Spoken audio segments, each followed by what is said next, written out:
time we've started. Yeah. Four times is a charm. I'm really excited this Wellness Wednesday because a lot's been going on. Working with a lot of folks around the country, in addition to a lot of guilty people that want to call and seek absolution from me, and I'm not available for that. But there's also a fair number of folks that are really taking a real deep dive into looking at policing. And I kept thinking the whole time, people, we need to bring somebody on that knows. And I have my very dear friend, brother, really more like a brother to me, Dr. DeLacy Davis, who I'm going to give him the opportunity to introduce himself and his years of service in policing, his current work. And I know he is got to be right now. His phone is ringing off the hook because he told everybody this years ago, years and years ago. But I wanted to get to it, and I'm going to do a very short kind of PowerPoint to really kind of give people backgrounds into the history of policing, and then move forward into what we're looking at, because the questions that I know Dr. DeLacy and I spoke about early is just the whole idea of unions, who's in these unions, why they're so powerful, and they're extraordinarily powerful. Yes. The police union in particular. So when we start looking at change and we start looking at institutional stuff, we have to begin to look at what keeps these things in place, what is maintaining them. And I don't think we've ever looked. I'd love to see a picture of who is part of that union. Because again, we cannot separate that from our history. Most people don't understand what's going on in this country because they don't understand our history. So I'm gonna start with a PowerPoint. I'm not gonna do all of it. I'm gonna be jumping around. You gotta let him. You're gonna let him say a few words before you. I am gonna let him introduce himself. But when he introduces himself, we're going on a whole nother. You don't understand. But he can still introduce himself. All right, I'm just telling you. I'm gonna keep it short. Listen, right here, I'm going to keep it short, right? You can't keep it short. Just before you lapse into your PowerPoint, and then he can come back to him. But we can't just have this man up here and we don't. Okay. So, I'm a retired sergeant, 20 years from East Orange Police Department in New Jersey. I'm the founder of Black Cops Against Police Brutality, which we founded in 1991. To address these issues in the community. Our mission was to be the conscience of the criminal justice system, to enhance the quality of life of African people, and to improve community police relationships. I think as a result of doing police work and community policing, I was fortunate enough to adopt 4 children that I met while doing police work between the ages of 11 and 16. The youngest is now 33, the oldest is 37. 3 boys, 1 girl, and then I have, of course, 1 birth child. And then most recently, I got my education doctorate at St. John Fisher College, Rochester, New York, researching the factors relating to police officers shooting unarmed Black males. I used a North Jersey Police Department, 30 police officers, 4 scenarios, 3 were shoot, 1 was not to shoot, 2 white suspects, 2 Black suspects, and I was measuring the reaction time and error rate to see who they shot and how quickly, looking for implicit bias. And of course, we found implicit bias. That's the short introduction. Okay. This is what I'm saying. Yes. It doesn't get any better than this, right? Thank you, Bahir. And I remember, I tell you, when I first met DeLacy, and I kept thinking, and they haven't killed him? I'm like, wait a minute, because he was not playing. And I was worried about the brother, and they did come after him. Let's keep it plain. They did come after him, but his community also embraced him. So all that was good. And again, then he just keeps achieving. You the kind of Negro they really don't like.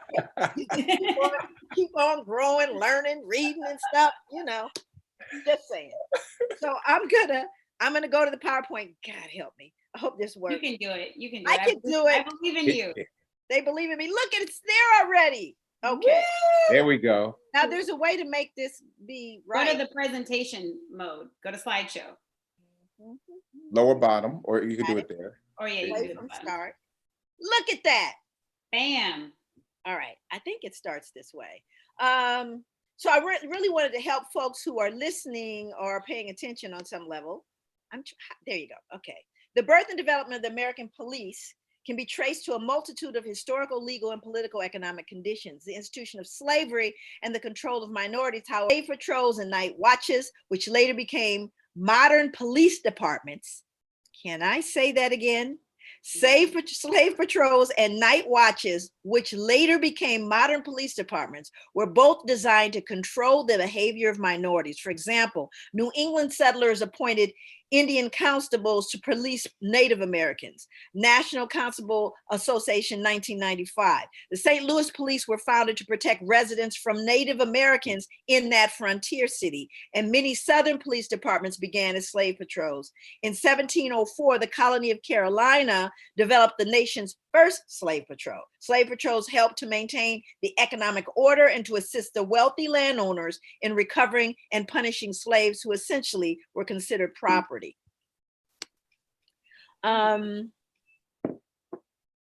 Policing was not the only social institution enmeshed in slavery. Slavery was fully institutionalized in the American economic and legal order, with laws being enacted at both the state and national divisions of government.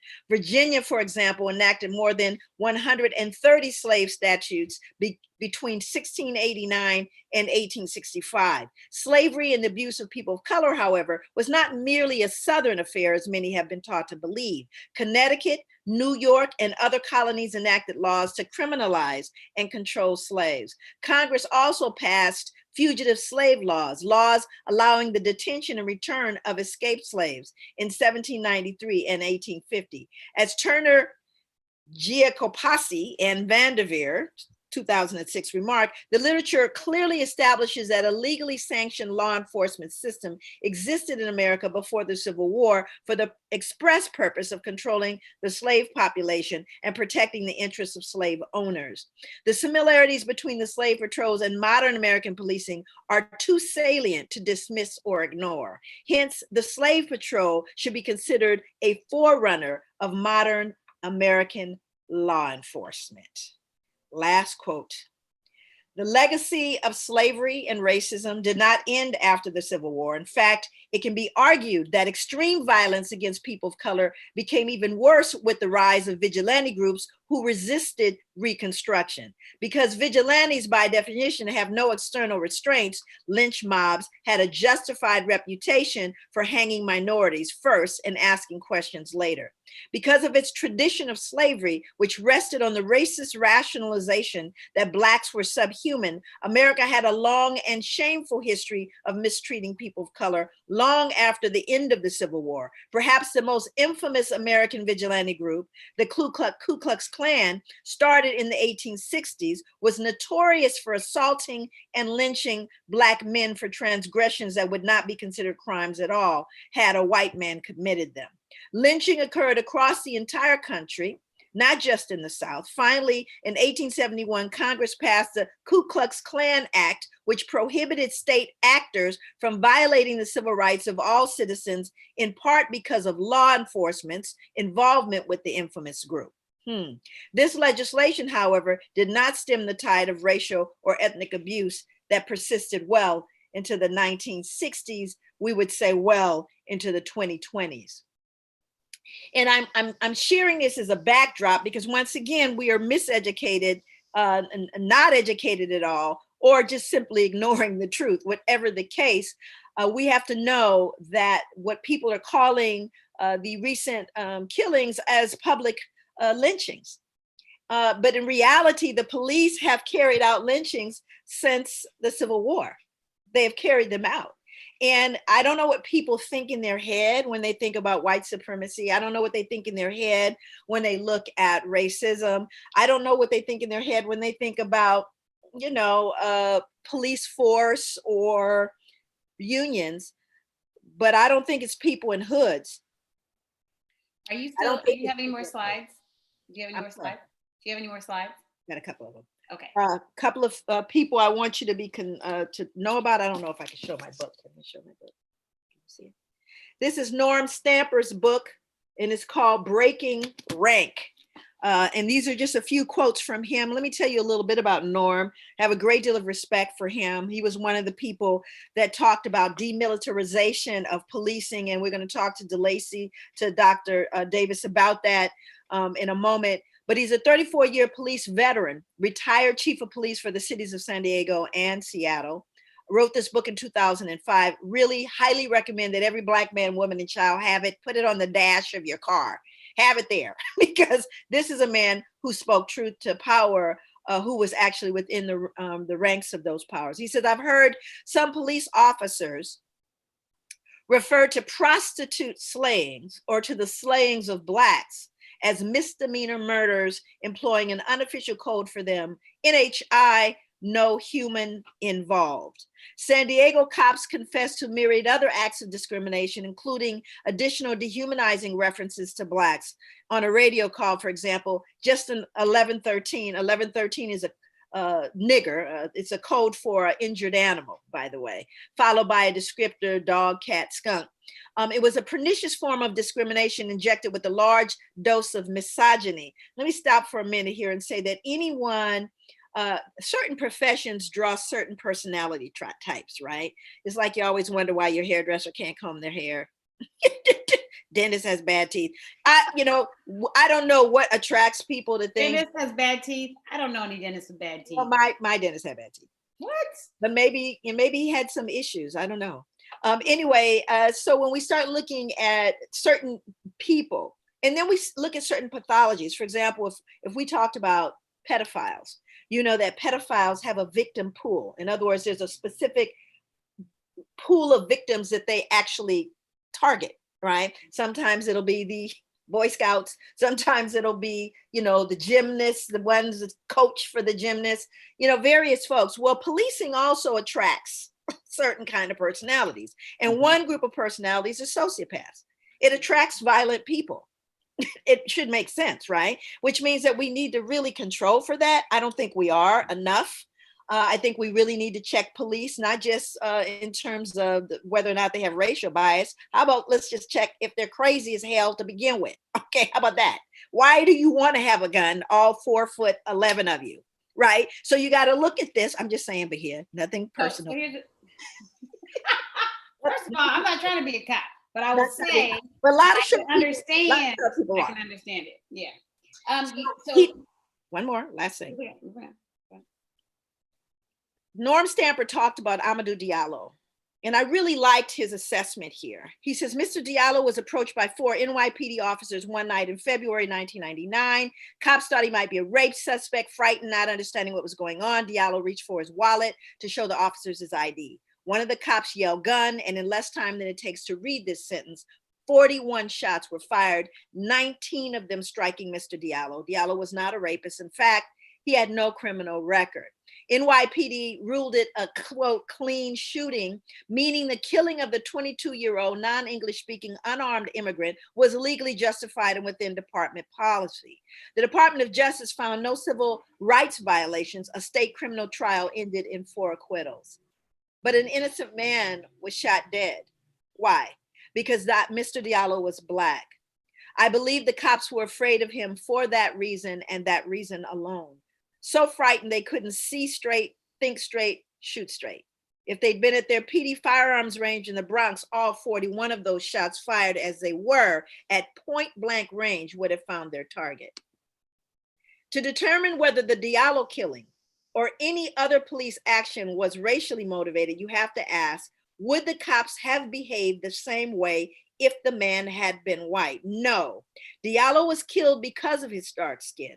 A white man reaching for his wallet under identical circumstances, including a language barrier, would have been given the benefit of the doubt. Simply put, white cops are afraid of Black men. We don't talk about it. We pretend it doesn't exist. We claim color blindness. We say white officers treat Black men the same way they treat white men, but that's a lie. In fact, the bigger, the darker the Black man, the greater the fear. The African-American community knows this. Hell, most whites know it. Yet, even though it's a central, if not the defining ingredient in the makeup of police racism, white cops won't admit it to themselves or to others. Last quote from him: race and class discrimination are all too real in every phase of the criminal justice system, from arrests to sentencing. Impoverished Black defendants are far more likely to wind up on death row than rich or middle-class whites. Black defendants are not accorded the same due process rights as whites. Their cases are not given the same scrutiny and consideration afforded white defendants. Not now, not ever, not in this country. That's a 34-year police veteran, white man, who is making that statement after those 34 years. With that, I would like to open up a conversation with my dear friend. How do I get out of here? This thing here. Stop sharing. There you go. Stop sharing. Stop sharing. You say that so easily as though it's showing up somewhere. All right, got it. Made it. So my dear friend, DeLacy, we have some questions for you. First of all, I want to thank you for your service. I want to thank you for all those years that I know you were in the rifle sights for a lot of different reasons, and from a lot of folks that were dressed in blue, just like you. I want to thank you for that. I want to thank you for the years of scholarship that you have exercised, and the fact that you love our community and you've protected it so nobly, in my opinion. Thank you so much. You've saved lives, and that does not fall on deaf ears. We know that you have, and we appreciate you. If you could talk to us about the forming of Black police officers against police brutality, what was going on? How did that come about? So BCAP was formed just before Rodney King. In fact, Hosea Reynolds, who was a Black police officer who had come on the force, who was not a friend of mine, who I did not like as a police officer, he was arrested by the police in Elizabeth, New Jersey, off duty. The officers claimed that they saw a gun on his waistband, and so they tackled him to the ground and they proceeded to arrest him. He attempted to tell them that he was a police officer. He attempted to show his badge. And even after they had cuffed him, secured his weapon, and saw his ID, they still put him in the cell block with other inmates, knowing he was a police officer. And their rationale was he had tried to become a police officer in Elizabeth and had failed and did not make it. And they believed that he was impersonating a police officer. And that just enraged me. It just didn't make sense. And so, and he talks about that in the book. He does an introduction and he says, I didn't even like this guy, and he was defending me like he was my friend, because I did, because it was just insulting to my humanity. And that's kind of what sent me down that path. And so for the first year or two, he and I did about 400 lectures everywhere we could. And I did my first one at Rikers Island, because I'd only been on the job 5 years. And I felt symbolically that I needed to apologize to Black men that I had not had the courage to even think about the possibility that their arrest may have been bogus. And so I needed to make amends. And so I went there to atone, and the rest was history. And so that's how we started Black Cops Against Police Brutality. And so our position always was, let's first make sure that whoever we're defending is right. That was the premise. And then secondly, once they're right, we're not going to do any more than you're willing to do. So you got to fight, because we wanted to teach them to advocate for themselves and to stand up. But we would give them the muscle in being two Black men who were police officers. So for the first 2-3 years, that was unpopular. I was on the job then. And then Rodney King happened, I think 92. So folks were coming for me and threatening my life. So what I would do is I went out with 18 relatives and I dressed them in all Black, and they'd have on Black Cops Against Police Brutality shirts. And I tell them, be quiet, don't talk to the press, tell them that only I could speak to the press or Hosea. So they thought we had 20 cops with us. We really only had 2 cops and 18 family members. But, you do what you got to do in the beginning of the struggle. And then my next security was ex-convicts. Because at that time, Dr. Leonard Jeffries had seen me speak somewhere by myself. And he says, I don't care if you have to pay winos $10 a day to go with you. Don't ever come out again by yourself. And so I began to talk I was doing an auto theft prevention program at that time in Newark in 1993. And so I was meeting brothers who were coming home, because it was a program called Cops and Cons. And I just asked them if they would stand with me. And they began to do that. And so I come from the community. And as you know, I still live in Newark in the community by choice. And so I think that's what's kept me grounded. And because people said, well, why'd you become a police officer? To finance my music career. No other reason. I was a professional. I needed to make some money, and I thought it would be a good job to get. No other reason. I fell in love with Black and brown people in doing this work, because I only intended to stay 5 or 10 years, and I stayed 20. So that was the beginning and the genesis for Black Cops Against Police Brutality. And then I vowed that I wouldn't leave the department until I left a tool in place, which was the book, Black Cops Against Police Brutality, a Crisis Action Plan, and a how-to book to teach our community how to respond to brutal criminal police officers.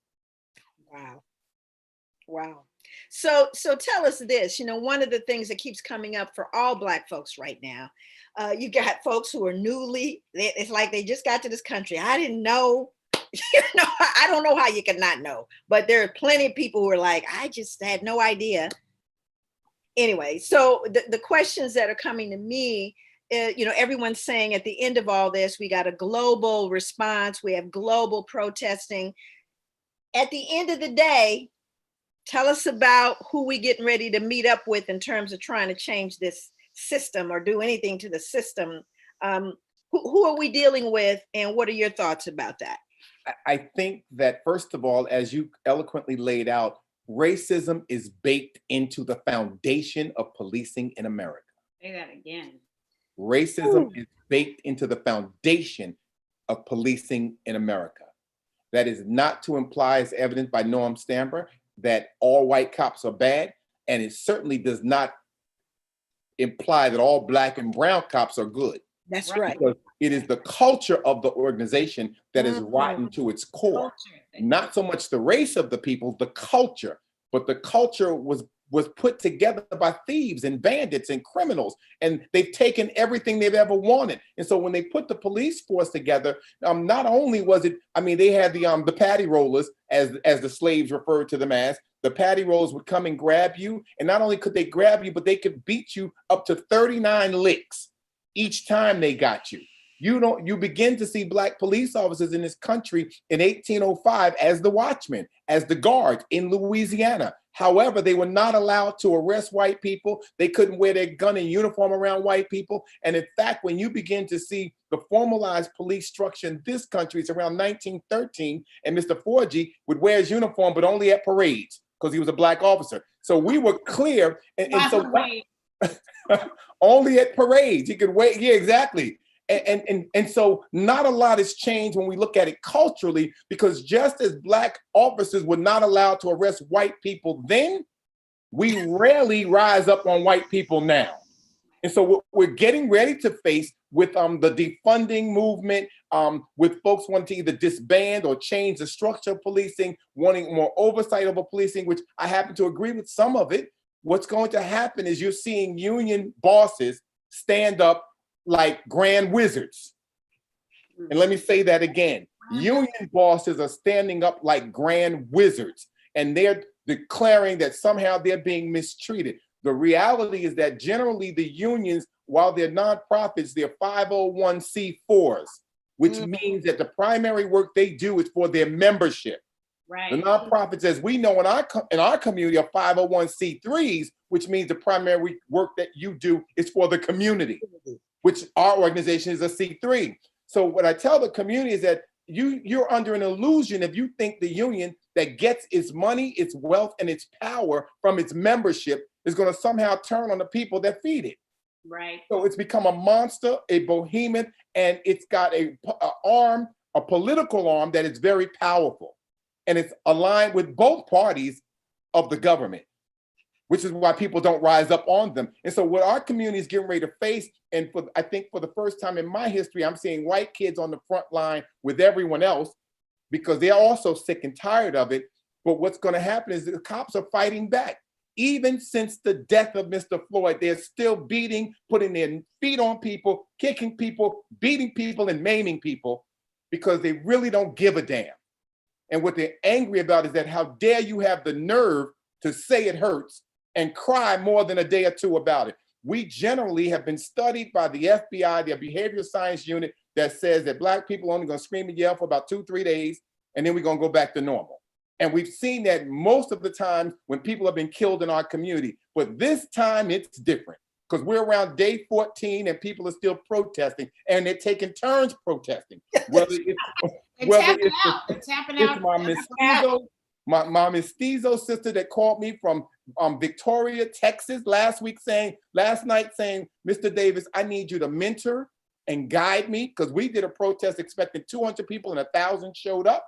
And I said, of course, sister, we will. Or whether it's African Americans, or most recently in Franklin Township, which is down by New Brunswick, where you were when you were at Princeton, a biracial young lady team had a demonstration. She marched 75 people, I think, through Franklin Township, and white counter protesters were there with a white guy on the ground with somebody's foot on his neck, knee on his neck, and they were shouting all sorts of stuff at them. But one was a correction officer who just got suspended. He just got suspended. Yeah, I saw that. How could it? So that's what we're up against. What's happening is that particularly the white men that control the apparatus are feeling threatened and feel like they have to fight back. What concerns me and has always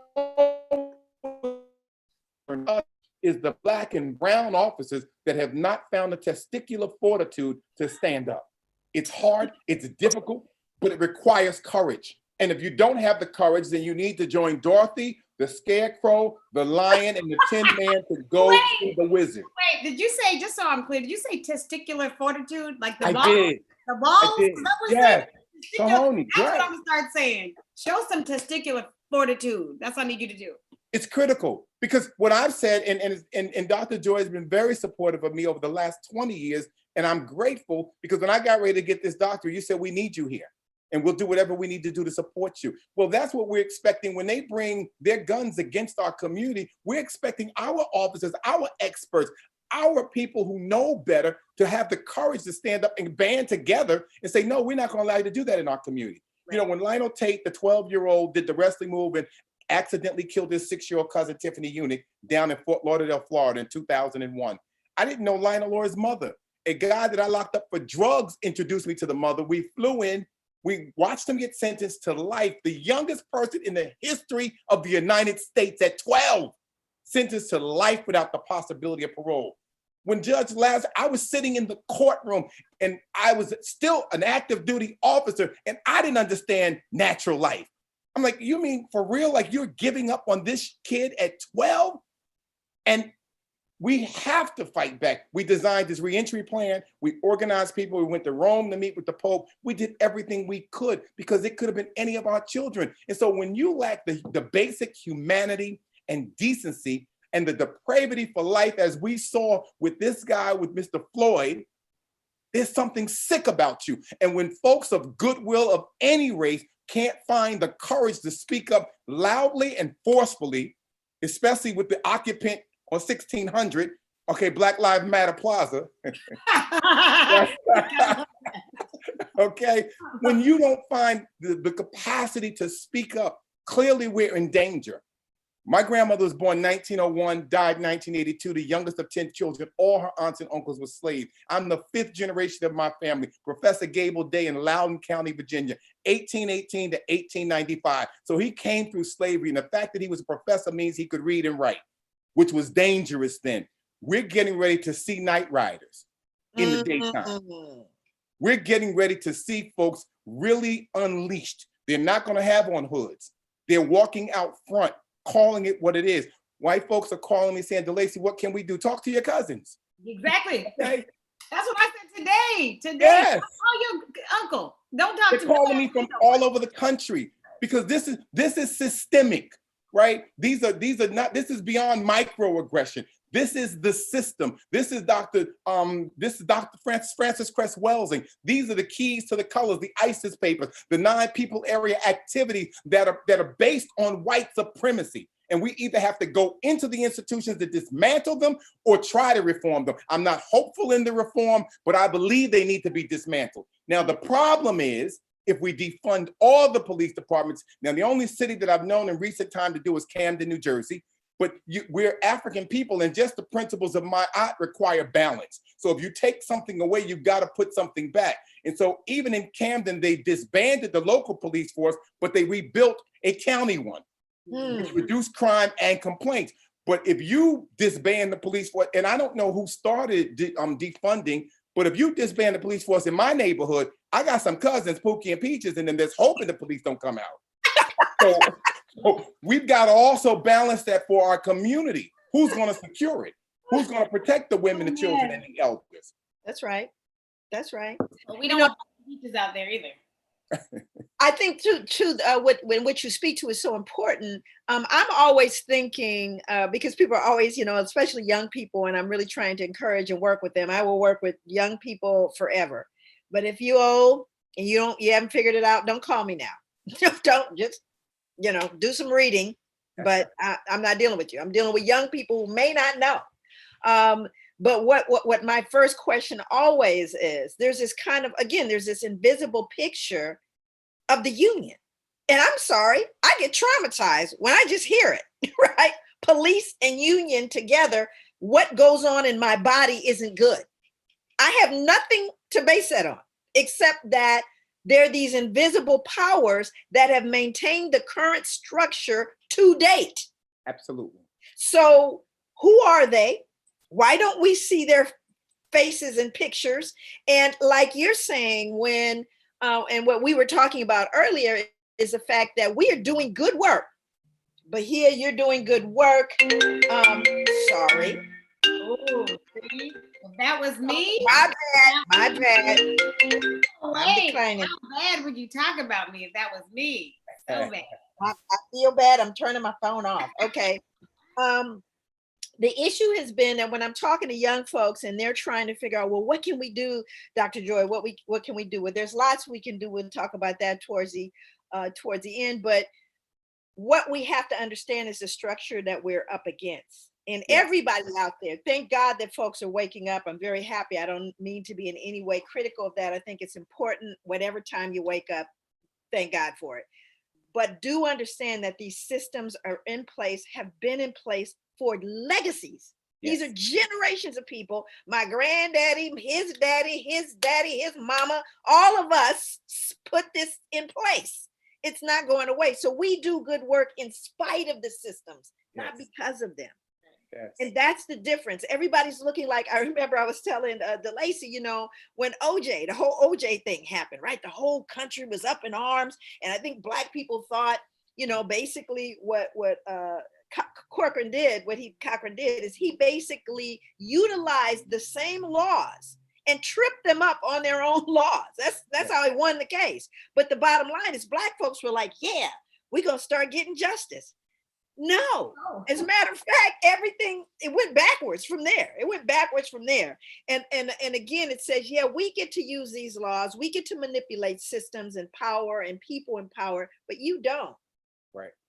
You don't. It does not work the same way for anyone going into the system. Most of the folks I know some young folks that just became attorneys. I know some older attorneys that are leaving law, right? Both of these things are happening at the same time. And yeah, we need you there. My gosh, we definitely need Black police officers. But what I wanted to ask you specifically, DeLacy, in my mind, as a clinician, right? There are very, very effective, very, very accurate bias detectors. We've done all kind of, there's all kind of testing, right? Mm-hmm. And we can test for bias, and specifically police bias. There's been a whole body of research looking at police. So here's my question. You want to be a police officer. God bless you. Okay. You learn all the tactical stuff. And of course, Norm Stamper says they're taught in the academy that the enemy is Black men. Right. So now you got captains, lieutenants, sergeants. That sounds like war to me. It just sounds like you're in a war. So why that? Why are you a sergeant? Does that mean me as a citizen, I'm the enemy? But the question is, if I can test for bias, stay with me, I can test for bias rather accurately. Matter of fact, we can even address and reverse bias. We have enough research now. They've basically looked at virtual reality, being able to reduce bias in one setting by like 40%. So we know we can do that. So I'm saying, first of all, why isn't that mandatory, especially if you're carrying a gun? Why isn't it mandatory that any human being carrying a gun has to be tested for this level of bias because we know the outcome? Why? Number one. And then let's say you have bias. We go, poor thing. Black, because trust me, it doesn't matter what color you are. People, we've all been trained to look at this, socialized to look at Black people as enemies. And Black skin is not, You know, it's not a crime having black skin.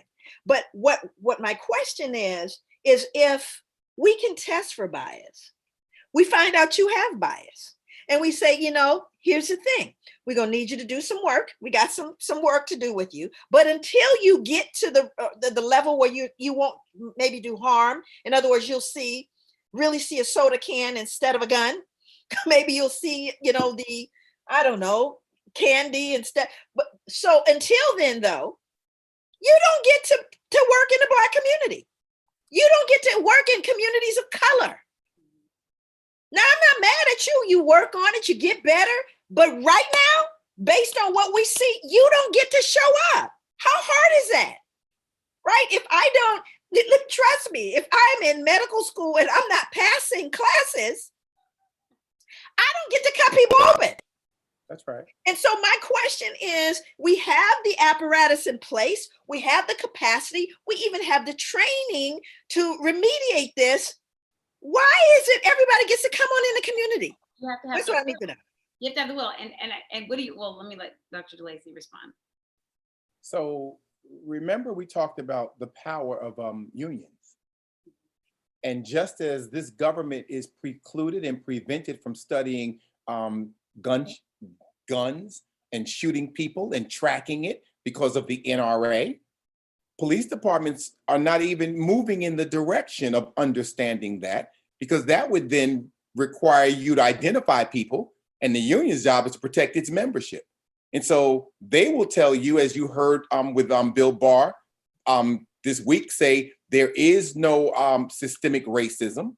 It's just a few bad apples. And of course, that's what I say when they ask why people are burning down the country. I said, no, they're not burning down the country. It's just a few bad apples. So let's get to the core issues, because those are bad apples, right? Because if you want me to accept your bad apples, you got to accept these from the community. The reality is that if we look for it, we'll find it. It's kind of like testing, right? If you test for bias, you'll find bias. But if I don't test for it and I don't find it, I can continue to deny that it exists. Right. That's number one. Then you've got the bargaining rights. And I was a union rep, so let me be honest, right? So you've got bargaining rights, but the union is not going to expose its membership. So, and let me just point out, I'll name Trenton, not recently, but in the last 20 years, the union in Trenton voted out the Black officers that were speaking up. Okay? So I was the regional representative for the National Black Police Association. Bowles, the Brother Officers Law Enforcement Society, Lemmy Cavers was the president, Carol Russell, who I'm still friends with, was the treasurer, and Lafayette Supton.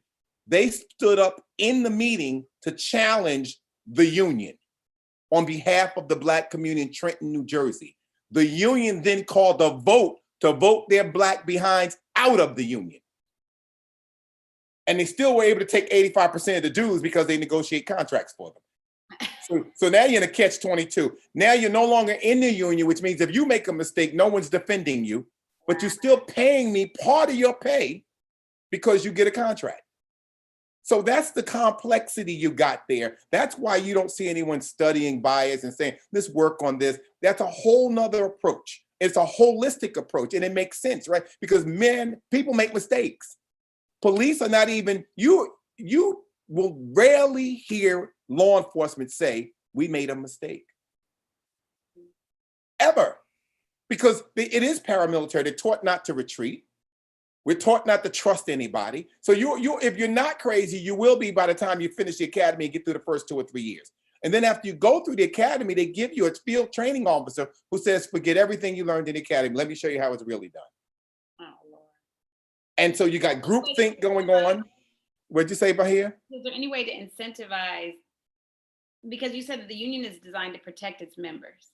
Mm-hmm. So is there any way, so if the members, so for instance, if we were able to be effective in having some, not just, in getting some convictions for these folks who've been charged, right? That's an incentive. And part of it would be to protect our members. Maybe in the training process, we have to build in. But do you think that just still has to happen? Have to have will to want that to happen? So you and my sister are smarter than me. So how do we train a racist or untrain one? Well, the thing that we've seen success in, and I guess I think about engaging people at the heart place, right? Because you can't change behavior. I don't believe in that without changing seriously hearts and minds. I don't believe hearts and minds get changed unless you have experience, which is why the virtual reality thing was so effective, because people feel like they're in this situation where they have to be helped by Black people. Some Black person is their living or dying is dependent on Black people. And those scenarios where they feel like it's a life or death situation, it cuts through all those layers of, I think, epigenetically implanted apathy for us. I think it cuts through all those layers. And you're muted, lady. I don't know what you're saying. I was just repeating the epigenetic apathy. Woo. You know what I'm saying? It's multiple layers. So I think that the only way that happens is if I feel like people who are like not religious, who when they're about to die, they're like, Jesus, you're like, oh my God, God save me. I feel like that's the same thing. It's like when you're in that moment where you feel like I'm gonna die, but the key to me living is this Black person. It breaks through all those layers, I feel like. And the more of those kinds of interactions that people have, I mean, that's usually when you think Norm Stamper, I'm sure something happened with him on a person-to-person level that he felt it through all those layers and said, this is I can't even live with myself if I don't do something different. So let's use that as an example. There's 18,000 police departments, roughly 800,000 to 1 million police officers. How many norms do you know? Also, right? Will you speak to the picture behind you? You explained it to me, but so, it looks like a gun pointing at him, but it's actually a diploma pointing at a Black male blindfolded with the flag. And that is a piece painted by the artist Baja, who's from here in New Jersey. And it's called Ahmed, which means high praise, but he really uses it as an acronym for American education. And he talks about the racism that's in the educational system, and that when a Black person is blind, they're blindfolded getting the education, and the diploma blows their brains out because it has nothing to do with who we really are. But we bought into it and we do everything to get that diploma. See, this is why I know he's your friend. See, this is what I was saying. So this is the thing when I'm sitting next to her and she's reading some horrible, terrible graphic book that's going to make me want to jump up a bridge. And I told him, I said, I need to come home to the African Queen Zen lady. I can't look at the man shooting his brains out with a diploma. That is so rough. That's why y'all friends, because y'all like that. There was a gentleman, and I mentioned it before. I heard him saying it, that they were interviewing this young brother who had just gotten his master's degree. And he said, it didn't occur to me until now, because he's in the protest marching. He said that I was chasing that degree to try to outrun racism. And then I realized it was a race I could never win. That's literally the words of this young man, that he was chasing that degree to try to outrun racism. Not a race he could win. But it's for me, you know, I hear what you're saying, and I'm so appreciative. And again, we have, you know, Black scientists, Black attorneys. We have folks that are really looking at this issue from every side. And so what would you say to young people now, everybody who's pensive, waiting for these verdicts, you know, Brother Joggin, one doesn't matter, you know, Brianna, you know, what are you, everybody's poised waiting for these verdicts, so to speak, what's going to end up really happening. Like the police officer that shot Oscar Grant. Mm-hmm. I think he spent all of 30 days. Mm-hmm. He was handcuffed on his face, and he said he accidentally shot him thinking he was tasing him. So here's my question. He's handcuffed on his face with a police officer holding him down. Why would you need to tase him? You wouldn't. Unless, so even if you were trying to tase him and you thought you reached for your taser and it was a gun and you shot him dead, is it just oops? I mean, you know, it was.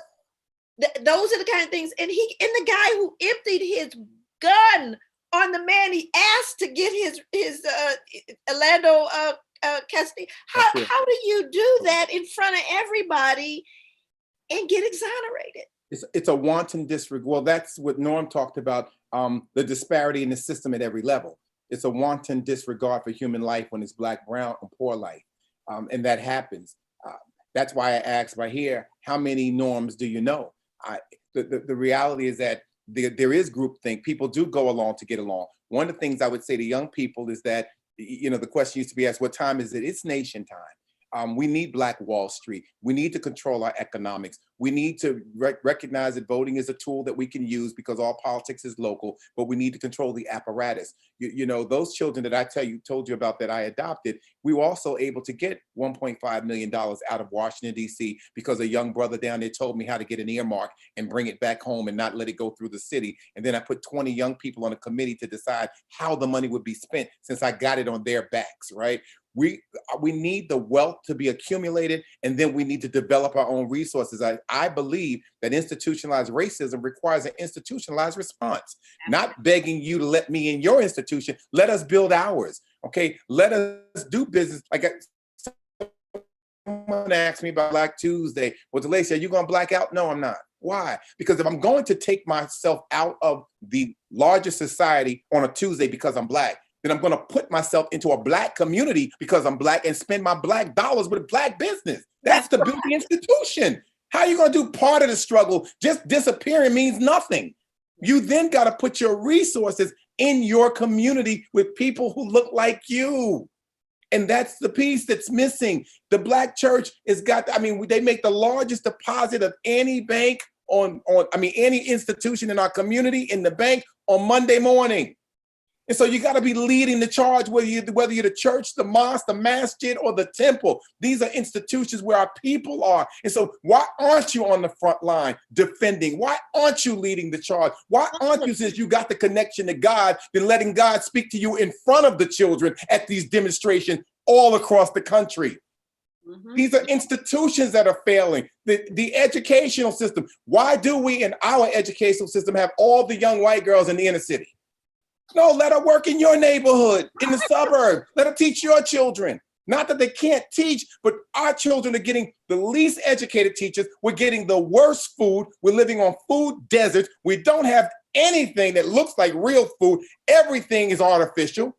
And then we're wondering what's going on in our community. We have failed this generation of young people, and especially around law enforcement, because I know, and I've said this, it's not going to be Black men, it's going to be Black women that lead the charge because the brothers are scared to death. Sisters will stand up. Carrie O'Horn is a Black female officer in 2006 that was on a job where her white partner had arrested someone and was proceeding to choke him while he was handcuffed. She jumped on his back to get him off this Black man. He flipped her, punched her in her face, wrote her up. They charged her, and she lost her pension in her 19th year. She's still out in the street fighting. Why? Tell me why no millionaire Black person anywhere on the earth said, let's give this sister a platform. Let's make sure her and her 3 children are taken care of. Let's make sure she can eat. This is what I mean by the institution. They saw it happen. And so now I'm not surprised that the 75-year-old white guy that gets pushed down, busts his head, and he's bleeding out the ear. The police report initially said that he tripped because I guess they didn't know there was video, right? So they taught the test a lie. Now the video shows up, and then Mayor Brown, a Black guy who might as well be beige, he comes on TV and tries to sell the story to the community that, things were moving quickly and we didn't have accurate details. Are you kidding me? No, they lied. I don't care how quickly things were moving. You know the difference between a trip and I pushed them. And so this is also what's going on, because what happens, we've got Black actors in front of the game playing along, right? They're playing along with the game. And so our community is under siege. I love the young people out in the street because they've got the heart, they've got the courage, and they are fearless. Now, my concern is 3 weeks from now to see who comes up with the virus. That concerns me because and some of the young people that I talked to said, listen, if I'm going to die by somebody's knee in my neck or the virus, I'll take my chances with the virus. But that's a hell of a choice to have to make when the adults who claim to be smart, commonsensical people have not stepped up. In fact, the late Amiri Baraka used to say to us when we'd sit and listen to him, he said, if the chair that you've been sitting your behind in, your stinking dirty behind in, if the chair had half the brain that you claim to have, when the chair sees you coming again, before it would let you put your behind in its face, it would fold up and wrestle you to the ground. Yet you let people come in your community, pull their pants down, crap on you and your children, and you do nothing about it. Okay. Yeah. I think you should say how you really feel. This is what I'm thinking though too, is I think that this is very inspiring because I do think that people are afraid. And I think that they're trying to manage. They've got all these things they're trying to manage. I have an organization that I run called the Black Parent Initiative, and we're doing all that we can to make sure that families thrive, right? Yes. The problem is, and this is why I told this group of people today, I have a lot of white guilt conversations on a regular basis. Everybody wants to, ask questions right now. What can I do? What can I do? And just like you said, I started saying this. I was working with a group today that it's mostly retired, rich. Basically, they're like formerly CEOs, retired folks that basically have been lending their support to nonprofit organizations to try to help them grow. And they've been with our organization for about 4 years. Social venture partnerships, I'll just say that to them, the SVP. So they've been working, they have their issues, but they've been working with us for about 4 years. And I will say that I was talking to a group of their members and people were asking, well, what can we do? What does BPI need the most? And I said, what do we need the most for our families? Or what do we need the most for our organization? Because we're doing all that we can for our families. You can't help us unless you're going to give us more money, which we always welcome more money. Black Parent Initiative, plug, we need more money. But when it comes to our organization, we need you to navigate for us out here where people are trying to disparage the work that we're trying to do and undermine us. You need to be able to have conversations on spheres of influence that you, on a day-to-day basis, and push the curiosity of your fellow retirees around how is it that we should be doing something, using our new information to shift the system, to question some of these policies, to consider how the impact might be, not just our intentions as a large organization or philanthropic organization, like what is the impact of these policies that we have some influence over? I said, when you start doing that in your own circles, that benefits us. I don't need you to come help me directly work with my people. I don't need you to do that. I need you to work with your people, which you don't want to do. And they're all like, yeah, I don't want to talk to my cousin. They don't want to do that. But I said, but that's where those people who are making those decisions, where you have some level, of influence, that's where I need you to put your energy. So when I'm thinking about norm stampers, or the latent norms, the ones that are out there that feel some kind of way but haven't done anything yet. Right. I think that what you're doing and the platforms like this maybe can inspire them to say, this man has been in the ranks, he's been there, he's been put his life on the line, he loves his community. And that was my thing. I love my community so much. I love us, and I don't want us. The biggest fear for me is that we start to buy the lie completely. We deserve to die. We aren't worth anything. We don't matter. That is so I'm constantly working overtime to push away that narrative while everything is all evidence to the contrary, right? I'm constantly trying to push that we are valuable and that we are important and that our lives matter. But, what I'm hoping that this does is that what your knowledge and expertise and experience and passion and really, frankly, love for our community is what I hope inspires those norms that are just like, should I, could I, to say, I don't have any way that I can. And they're out there. They are. They're out there. I've had white officers call me, even when I was on the job. They said, let me tell you something. We have so much respect for you because you're standing up for your community, because we as white officers would never let Black officers do any of what we see our colleagues doing in your community. Well, you couldn't do it to our children. And Black officers know it. That's why we don't shoot Susie. We ain't playing with Tomboy. We don't even shoot them when they got guns. I've seen white guys with guns and the cops still talk to them. And that's what I saw in my study. In my study, I had a scenario with a white woman with a gun in a custody dispute. She got a baby in her arm and she's fighting with the ex-husband. She pulls a gun and shoots him.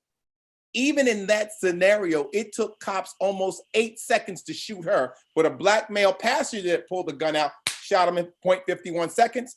White guy pulled a gun, 0.25 seconds. So there's implicit bias. And so what we know is that we've got to give permission. Two things. One is the guilty folks, we got to just say, we forgive you, right?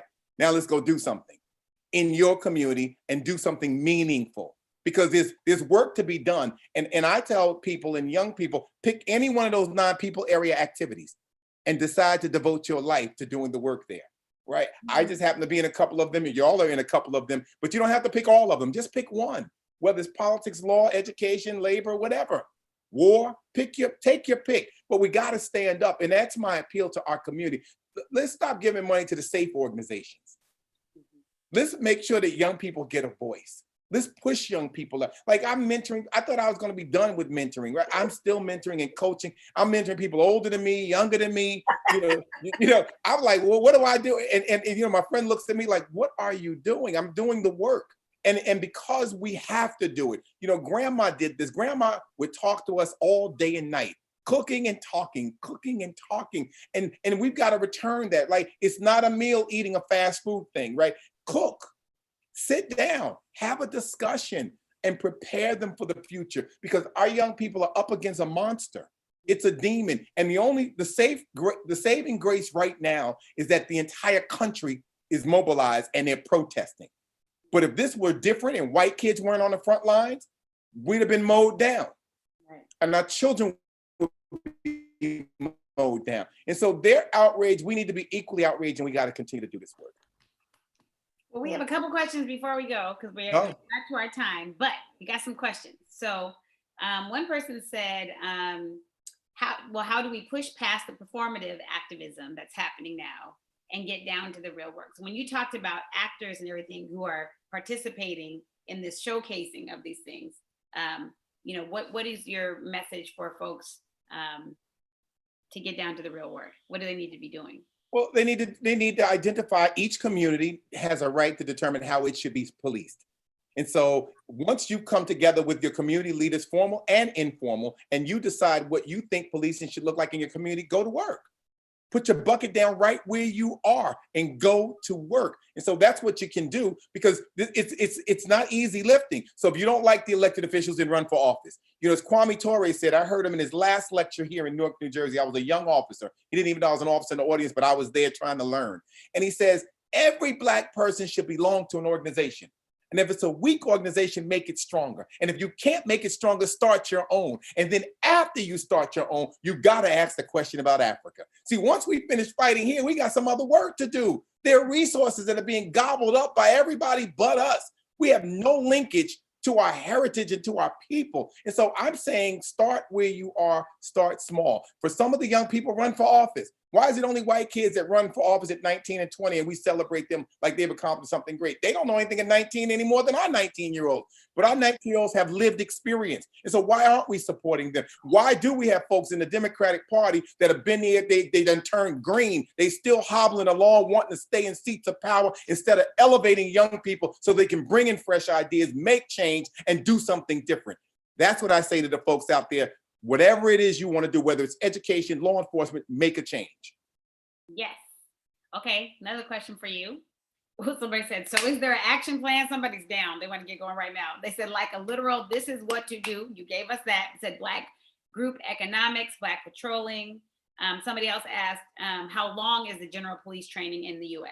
So those are general police training, generally speaking, is about 19 to 22 months, unless you're at the state police, which is 6 months because they live at the barracks. But those that are in local police departments, somewhere between 19 and 22 months, 22 weeks, and then you actually go to your agency and you get another 2 to 4 weeks of in-house training to get you ready for the streets. Now, what I will say is there's also some agencies, the Keystone Cop agencies, where you get deputized and you don't get the training until training is available. So you could be walking around with a gun and a badge and no training beyond the in-house stuff. I'm just saying, I'm just telling you what exists. Yes, that does exist. All right, that's rough. Okay, but in terms of Black patrolling and Black group economics, in terms of what do you do first? What do you think? I know you said start where you are, but I don't think it's an either or. I think it's both and. There's 9 areas to work in, right? And they're interdependent. So you could pick where you want to be, whether it's in law. I mean, so the law enforcement spectrum is everything. Whether the police put you in the system, and then you got everybody. You got the lawyers, you got the prosecutor, you got public defenders, you got the judges, you got the clerks. I mean, I've had help at every stage because people knew that something was amiss. Right? So that's part of that equation. I think economics is important because it controls the game. The union, if the union wasn't putting money in the game, they wouldn't have any influence with politicians. That's just the way it is. The Republicans that are silent on the occupant at 1600 Black Lives Matter Plaza are not silent accidentally. They're silent because he has the capacity to harm them both with his base and with dollars, because they won't let dollars get made for them. So you got to use your money strategically. We've got to save money. We have to invest money, and we have to invest in ourselves and institutions in our community intentionally. All righty, our last question, because you're like hammering it down. You know, first of all, I think we should share that Dr. DeLacy was in the bed and was like retiring when he decided to pop out on behalf of Mom. And I was like, I mean, why would you get out of bed to do this with us? And that's what I was going to say. My little words of encouragement is to make strong bonds of friendship with people who are active and interested in being in the struggle with you. Because it's exhausting to be doing it by yourself. So when I was under siege, her mother was called in the late 90s, and she flew into town. She was at the peak of who she was, and the book was doing great. And she thought it not robbery to come to my aid. They held something for me in Brooklyn, New York, and I was in tears. One, that she showed up, and two, that she was there to defend me. And I recognize that if it were not for me, with my struggle for Black women, my mama was a Black woman, my grandmama's mama, and I honor Black women. And it has been Black women that have gone to the front lines every time I was under siege. And so I owe that, and I have to give that back every day in honor of the Black women who birthed me and the Black women who defended me. So I got up. She said, well, what are you doing? I said, well, I was asleep, but I'm getting up now because I'm up at 4:30 in the morning. She said, really? Because I was hoping Wednesday was next week. She's like, no, I need you in an hour. I'll be there. And you do that. And I think that that's the other piece of this, right? The level of commitment. We can't be engaged in the struggle when it's convenient. We also have to be engaged in the struggle when it's inconvenient, because it's important. You know, I used to tell folks, if they shoot Pookie and Peaches in the cold or the winter, Black people not coming out, right? We're like, it's too cold to march. It's raining. I ain't getting out in the rain, mess up my hair. You know, I got to give these Koreans more of this $900 hair that I'm buying from them, as opposed to buying it from Black vendors. A whole nother piece, the economics, right? Go ahead. Go ahead. You got one more, right? I know first of all, let me just say this. This is not the last time you're going to be on here. I mean, we've only scratched the surface. So, you know, I'm not saying don't go to bed early. I'm just saying be aware. And you know how we roll? It happened today. We were like, I called him just a couple hours ago. I know.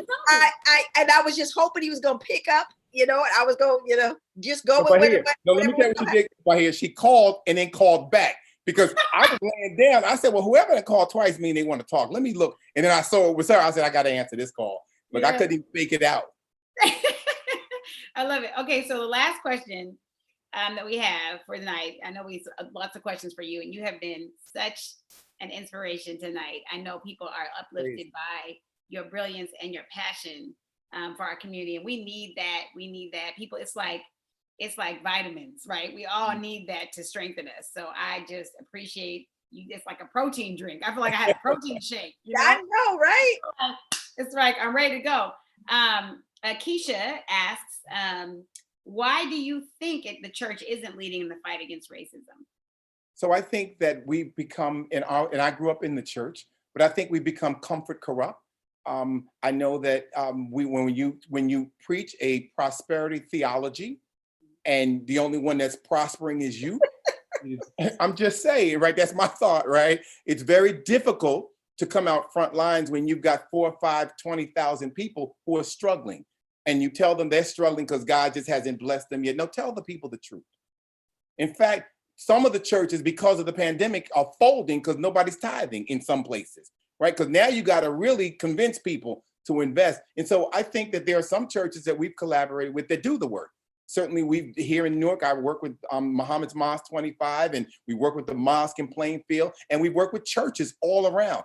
But there are also some that have not done the work in a meaningful way, because, you know, whether it's the Negroes that were standing with the occupant in the White House, and they were Negroes, right? I mean, you have a right to vote however you like, but you are leading people astray when you're telling people with a straight face, and you're in black face because you're Black, right? A straight face that this man has done more for Black people than anybody else in the presidency. There's something wrong with you. There's absolutely something. So I think that we've led people astray. I mean, Black women still struggle in the church. I've got friends, Dr. Nicole Simpson, who just got her doctorate with me. She was at Boston College. She struggled in the Black church. in that she has her own now, but Black preachers wouldn't let her in the door. And she's a certified financial planner. Most of her clients are rich people, the kind of people you talk to by here, but she couldn't get the church to open the door so she could come in and teach people how to save their money, teach people how to build wealth, how to pass generational wealth on and on so that we can survive. Like, for example, if you know you get ready to check out, right? I got to tell you, if you know you're checking out and you got insurance policy, or like me, you got a pension for life, marry me, right? Or marry somebody so the money stays in the community.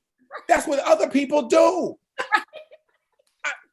That's what they do. Leave the wealth in the community. I talked to a guy the other day, one of my relatives, I think he's angry with me, but he'd fallen off the wagon for the second time, and he's older than me, and I always looked up to him. So I thought I could call him and talk to him. He's out of state. And I said, you're falling off the wagon? He said, so what? I fall off the wagon, I jump back on the wagon. I said, man, but I'm really concerned about it. I'm going to die anyway. I said, well, could you bequeath some money to my organization? I mean, if you're going to go anyway, can I get a policy? I'll make the payment, but can you leave us something? Because, we're just wasting away some of us. I know that's right. I love them. But if you're just going to go out blazing, leave $100,000 behind. Right. We really got to be a lot more strategic about how we play with the money. And we need it. Agreed. Right? I don't think it's either or, it's both and we can do both. The young lady that reached out to me from Texas, I said to her, put a core group together as a committee and give people committee assignments. But I also want you to have a council of elders, because what you also need is the Joy Learys and the other folks to say, I'm sorry, the Joy DeGrew, sorry, thank you. You need the Joy DeGrew. Yeah, put my business out there. I'm sorry. You need them to tell you when you're wrong, right? I know she can pick up the phone if I'm way out of pocket and say, hey, DeLacy, I love you, but you're wrong. That's what we got to have. And we don't have that. That's the last piece of this. In our community, we have to have accountability. And we've fallen short. We're so in love with each other that we're going to give each other a pass when we know we're wrong. I tell a brother, if you beat women, I can't be your friend, right? I don't care who you are. I just can't be your friend, okay? You're not taking care of your children, and you and I can't hang out. Now, some other people may tolerate that, because what's happening is, at what point do you draw the line in the sand? Where is the accountability? I grew up in a time when if you were putting your hands on a woman, everybody beat you in that community. I've been to Ghana, where it's a crime-free village, and all somebody's going to come out and say thief, and the entire village run you down. Like, you're not stealing and getting away. But what has happened is that we've taken on the pathology of the former slave master and the children. And it's showing up. It's the culture of the country. Like you said, it's in the system. When you talk about the culture of policing, it's in the culture of this fabric of this country. It's like, we should be up for yourself. The individualism, we should be out for myself. I don't care about what anybody else needs. And we are raising a group, it's rough, because for myself, looking at my children and trying to accustom them to a certain level of hardship, when you work so hard to get out of hardship, it's just a difficult thing to do, because you're like, you sit there and you go, why shouldn't my children have a nice house? Why shouldn't, and you go, you don't have no sense. You got white people problems suddenly. You got white kid problems suddenly. What? I couldn't have these problems that you got right now, because we are in a different situation. I worked really hard to get you out of the situation, but now you don't have the sense that we gave you, that was passed down from our family about the struggle and why we're where we are. So it's hard, but I think that we're dedicated to it. We're dedicated to that. And I think that when we start talking about young people having to get on the front lines, this is the first time I've seen them inspired, like, from their core. Because most of the time they're like, I'm not worried about it. It's not me. It's not, and that's a very selfish, very, very American, rugged individualism way of looking at things. And now they're kind of going, well, if these white kids are out here doing this, let me talk to my mama. Let me talk to my grandma. It's starting to do something for our kids, I've seen. And I think I'm just with my own, I'm just noticing just a different level of engagement in what's happening in the world. My daughter Ayla's the opera singer, my birth daughter. She said, Daddy, I had to go to the protest. New York had 10,000 people. She said, I got all of my singing friends, my opera friends, and we sang Amen, the Amen song, but she said, I needed to be there. She said, I grew up in protest. My dad took me as a little girl. And so people ask me, are you going to the demonstration? I said, no, I'm staying home. I'm watching the young people. I'm giving good counsel, right? And I watch them and I'm proud of them, because I think that's what it's going to take to make change. But we have to be there to help them develop the apparatus to move left, move right, but certainly let them lead this revolution that they're leading. I'm proud of this group of young people. Thank you so much. Thank you. This has been wonderful. God, right off the cuff. See what I'm saying? And again, what this is a result of relationships, not rapport. This is showing up when you need to show up in the trenches. And we've seen a lot of stuff, the Lates and I, through the years. And been there through some real tough times. And I think that there are tough times ahead, but that's the role of being elders and for those of you that are my age and older, show up, help, do something. But thank you so much for coming on. Thank you again for all your sacrifices and who you are. The world is better because you're in it. For sure. And go back and watch her video, because there's plenty of people who have been just super uplifted by your presence here and the information you have given us. I want you to just at least receive that love. So go back on the Joy to Group Publications site on Facebook and just look at all the love that people are giving to you and appreciate you. I thank you. I love you both. I appreciate you. And let's do this again. Yeah, call me when you need me. Okay. Call me too. I'll have some teenagers to be there too. I'm going to call you by here. Bye-bye. Bye-bye. Everybody. Thank you, Alex. Thank you, Alex, for Thanks, Alex. Bye, Alex.